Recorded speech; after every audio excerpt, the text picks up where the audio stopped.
En una de sus cartas a Timoteo, el apóstol Pablo profetizó que el cristianismo primitivo no soportaría la enseñanza sana y se volvería de nuevo a los mitos. Y es que los mitos siempre formaron parte del sistema religioso de las culturas que los considera como historias míticas. Cierto diccionario define la palabra mítico como basado en o descrito en un mito, especialmente en contraste con la historia. Sin embargo, la verdad es historia, no es un cuento, aunque algunos hayan intentado que lo mítico se confunda con la historia. Así que cuando el apóstol Pablo dijo que se volverían de nuevo los cuentos religiosos antiguos a los mitos, enseñó claramente que se volverían a las creencias paganas de la antigüedad, ya que no soportarían la enseñanza saludable de la verdad. Por lo que parece que el cristianismo volvería a creer en los mitos que se extendieron desde Babilonia, la cuna de la religión falsa. La propia Iglesia Católica reconoce que uno de estos cuentos es la creencia de la Trinidad, pues no existía en los primeros siglos. Por ejemplo, dice: el dogma trinitario es en definitiva un invento de finales del siglo IV. La fórmula 3 personas distintas y un solo Dios no se arraigó firmemente antes del siglo IV. Desde luego, no se asimiló en la vida cristiana ni en su confesión de fe con anterioridad a esa fecha. La Enciclopedia Católica también afirma: un dogma tan misterioso presupone una revelación divina. La Trinidad es un misterio que no podría saberse sin que hubiera revelación. Por lo que la propia Iglesia reconoce que la Trinidad es una creencia que no existió hasta el siglo IV. Y es que esta doctrina no aparece en la Biblia, ni en los primeros siglos de la historia cristiana, ya que jamás fue revelada ni por Dios, profetas, ni Jesús, ni sus propios apóstoles.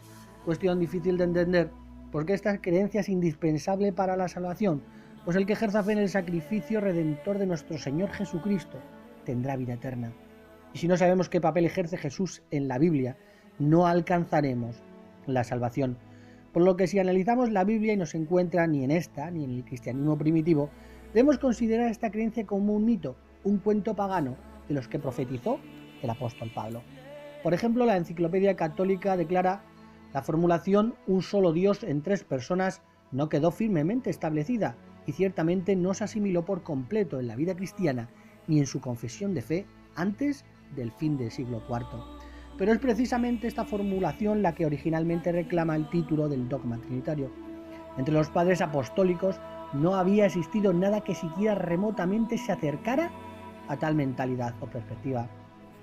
Y es que los llamados padres de la Iglesia fueron discípulos de los propios apóstoles, como Policarpo de Esmirna, discípulo del apóstol Juan.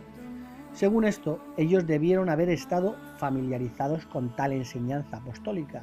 Respecto a lo que escribieron estos hombres, la Nueva Enciclopedia Británica dice: considerados en conjunto, los escritores de los padres apostólicos son históricamente más valiosos que toda otra literatura cristiana fuera del Nuevo Testamento. Por lo que si los apóstoles enseñaron la doctrina trinitaria, entonces estos padres apostólicos debieron haberla enseñado también. Esa doctrina debe haberse destacado en sus enseñanzas, pues nada era más importante que decir a la gente quién era Dios. Entonces, ¿enseñaron ellos realmente esta doctrina? Por ejemplo, Clemente, anciano de la congregación de Roma, escribió en más de una ocasión cartas a las congregaciones y en sus escritos nunca habló de la Trinidad, con lo que se demuestra que para esta persona esta creencia era algo desconocido. De hecho, cuando escribió dijo: Jesucristo fue enviado de Dios, Cristo de parte de Dios y los apóstoles de parte de Cristo. También dijo: Dios escogió al Señor Jesucristo. Por lo que Clemente nunca enseñó que Jesús y el Espíritu Santo fueran iguales a Dios, al igual que el relato bíblico. Nunca usó palabras como Dios Hijo o Dios Espíritu Santo. De hecho, dijo que Cristo fue un escogido de Dios y un enviado.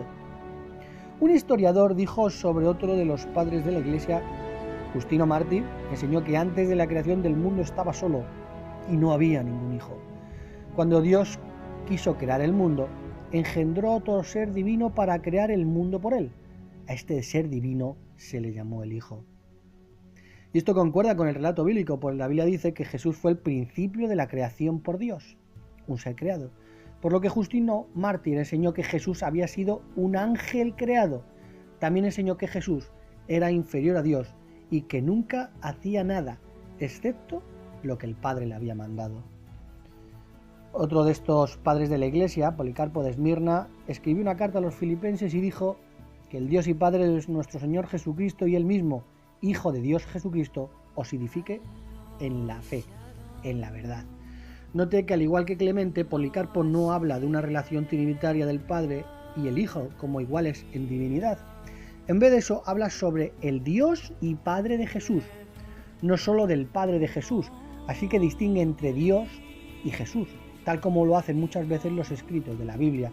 Por ejemplo, Pablo en 2 Corintios 1:3 dice: bendito sea el Dios y Padre de nuestro Señor Jesucristo.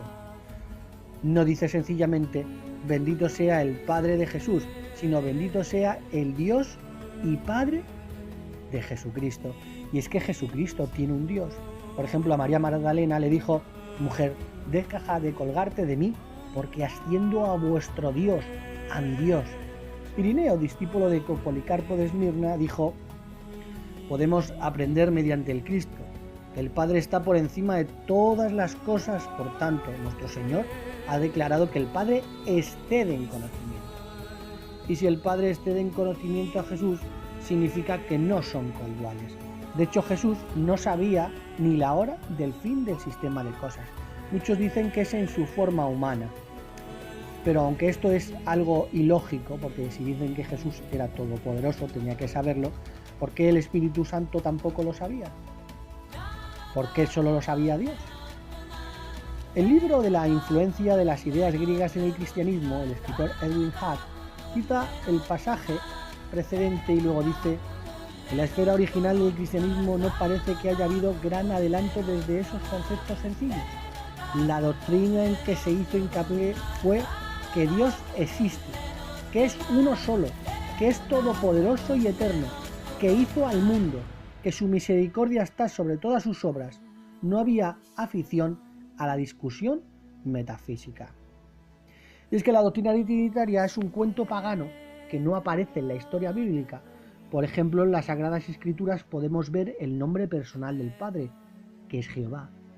Nos informa que el Hijo es Jesucristo, pero en ningún lugar de las Escrituras se aplica un nombre personal al Espíritu Santo. Y es que en la ecuación trinitaria vemos que al Espíritu Santo siempre se le deja de lado, como si no tuviera parte dentro de esa formulación del 3 en 1. Por poner uno de los muchos ejemplos, mientras Dios y Jesús tienen un trono, Revelación 7:15, Dios tiene un trono, Lucas 1:32, Dios le dará un trono a su Hijo Jesús, Hebreos 12:2, el trono de Jesús está a la derecha del trono de Dios. ¿Me podrías decir dónde está el trono del Espíritu Santo? ¿Por qué el Espíritu Santo no tiene un trono? O por ejemplo, en Hechos 7, 55 al 56 se dice que Esteban se llenó del Espíritu Santo y vio a Jesucristo a la derecha de Dios. No dice simplemente que vio a Dios.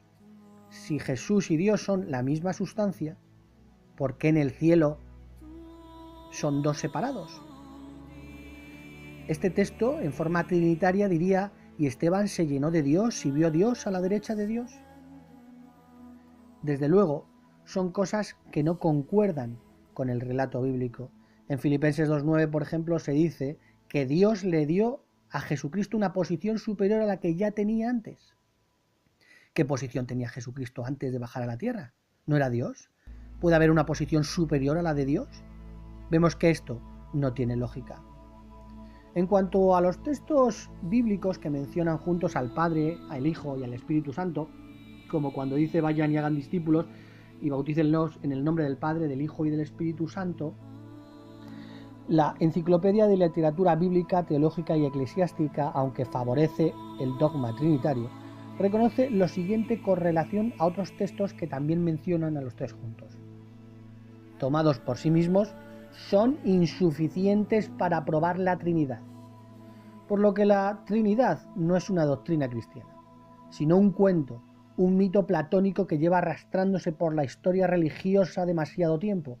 De hecho, un erudito inglés dijo respecto a la Trinidad: el germen de todas las ideas, incluso de muchas del cristianismo, se pueden encontrar en Platón.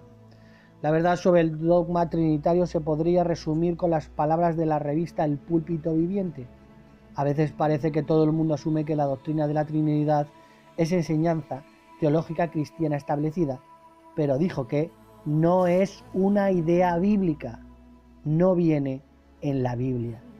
La propia Iglesia Católica dice en su catecismo: para la formulación del dogma de la Trinidad, la Iglesia Católica debió crear una terminología propia con ayuda de nociones de origen filosófico. Tenga presente que las escrituras son inspiradas de Dios y han de usarse para rectificar las cosas, para disciplinar en justicia, para que el hombre de Dios sea enteramente competente y esté completamente equipado para toda buena obra. De modo que la Biblia está completa en asuntos doctrinales. Y si la doctrina de la Trinidad no está en la Biblia y solo aparece en el cristianismo a partir del siglo IV, y gracias a la ayuda filosófica pagana, es una creencia falsa que conduce a la destrucción. Por lo que si crees en la Trinidad, tu iglesia no apareció en la historia hasta el siglo IV. Si quieres creer en la Trinidad, puedes buscarlo en todas las religiones antiguas, desde Babilonia, pasando por Egipto, hasta llegar a la propia cristiandad. Sin embargo, ni en la Biblia, ni en el judaísmo antiguo, ni en el cristianismo primitivo puedes encontrar este dogma de fe. Por lo tanto, tu iglesia no existía en esos años. Si eres testigo de Jehová, enhorabuena.